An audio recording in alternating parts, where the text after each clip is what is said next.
மக்களே, இந்த வீடியோவில் என்ன பார்க்க போகிறோன்னா, அரிசி அட்டைதாரர்களுக்கு மகிழ்ச்சி அது என்ன அப்படிங்கிறத பற்றி தான் இந்த வீடியோவில் பார்க்க போகிறோம். நம்ம சேனலுக்கு யாராவது புதுசாக வந்திருந்தீங்கன்னா மறக்காமல் நம்ம சேனலை சப்ஸ்கிரைப் பண்ணி பெல் ஐக்கானை கிளிக் பண்ணிக்கோங்க. இந்த வீடியோவுக்கு ஒரே ஒரு லைக்கை மட்டும் கொடுத்துருங்க.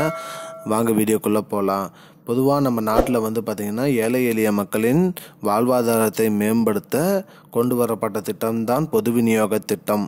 இந்த திட்டத்தில் இந்த திட்டத்தின் மூலமாக கூட்டுறவுத்துறை புதுசாக ஒரு உத்தரவு ஒன்று பிறப்பிச்சிருக்காங்க. அது என்ன உத்தரவு அப்படின்னு பார்த்தீங்கன்னா, மக்கள் கூட்டுறவுத்துறை மூலியமாக அந்தந்த ரேஷன் கடைகளில் அரிசி, பருப்பு, எண்ணெய் ஆகியவற்றை பொருட்களை இலவசமாக வாங்கி வராங்க. அதுபோக இந்த நிலையில் இதை தவிர நெய், மஞ்சள், டீத்தூள், மசாலா, ரவை, கோதுமை போன்ற பொருட்களும் ஒரு ரேஷன் கடையில் வழங்கி வராங்க.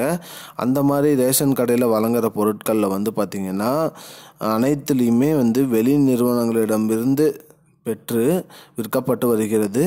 ஆனால் அந்த மாதிரி பொருட்களில் பார்த்திங்கன்னா சரியான தயாரிப்பு தேதி, நிறுவன பெயர், எக்ஸ்பைரி டேட்டு அந்த மாதிரிலாம் இருக்காது. அதனால் மக்கள் அந்த பொருட்கள் வாங்கிறதுக்கு அச்சப்படுகிறார்கள்.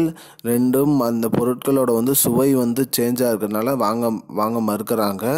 அதனால் கூட்டுறவுத்துறை என்ன அதிரடியாக அறிவிச்சிருக்காங்கன்னு பார்த்தீங்கன்னா, பெயர் தெரியாத நிறுவனத்திடமிருந்து பொருள் வாங்கி மக்களுக்கு விநியோகம் செய்யக்கூடாது. ரேஷன் கடை ஊழியர்களுக்கு கூட்டுறவுத்துறை அதிகாரப்பூர்வமாக அறிவிச்சிருக்காங்க. இதனால் பெயர் தெரியாத நிறுவனம் பொருள் வாங்கி விற்கக்கூடாது அப்படின்னு சொல்லியிருக்காங்க. இதுதான் இப்போதைக்கு முக்கியமான பயனுள்ள தகவல். இது போன்ற பயனுள்ள தகவலை தெரிஞ்சுக்கொள்ள நம்முடைய சேனலை மறக்காமல் சப்ஸ்கிரைப் பண்ணுங்க. நன்றி மக்களே.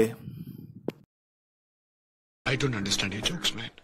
Because it's not a joke. முன்ன பின்ன தெரியாத ஒரு பையனுக்காக சப்ஸ்கிரைப் விடுற அந்த மனசு இருக்க, அதான் கடவுள்.